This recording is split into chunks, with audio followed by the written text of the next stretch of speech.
في مواجهة لا تقبل القسم على 2 يستضيف ميلان غريمه التقليدي الانتر على ملعب سانسيرو مساء اليوم في ذهاب نصف نهائي دوري أبطال أوروبا، فيما يعول إنزاغي على خط الوسط في الخروج بنتيجة إيجابية من أجل تسهيل مهمة الفريق في لقاء العودة.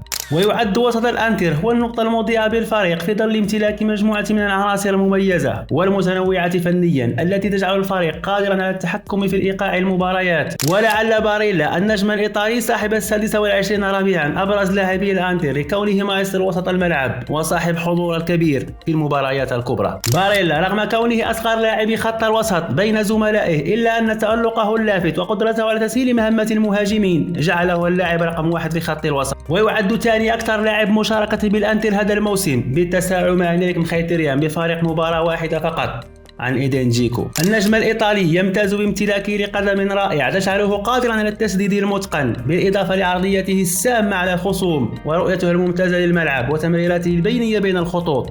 وبجانب باريلا هناك أوغلو النجم التركي الذي يمتاز بقدم صاروخية بفضلها يهدد خصومه بالتسديدات من خارج منطقة العمليات، بالإضافة لكونه أحد المنفذين المميزين للركلات الثابتة. هذا بالإضافة للثنائي مارسيلو بروزوفيتش الذي يتشابه إلى حد كبير مع باريلا ومخيتريان الذي أصبح لاعبا لا غنى عنه هذا الموسم.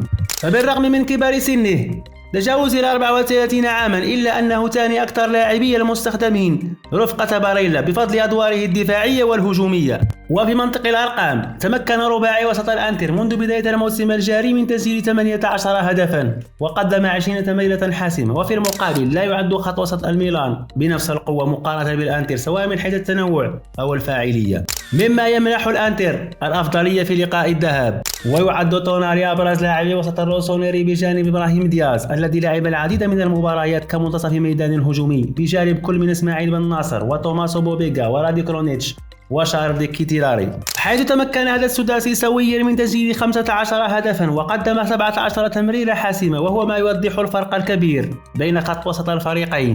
ومما لا شك فيه أن المسيطر على خط الوسط والمستحوذ الأفضل والقادر على مد مهاجميه بأفضل الفرص سيكون هو صاحب الحظوظ الأكبر لتحقيق الفوز، وهو ما يتفوق فيه الأنتر. فهل ينجح وسط الأفاعي في قيادة الفريق لإسقاط الميلان؟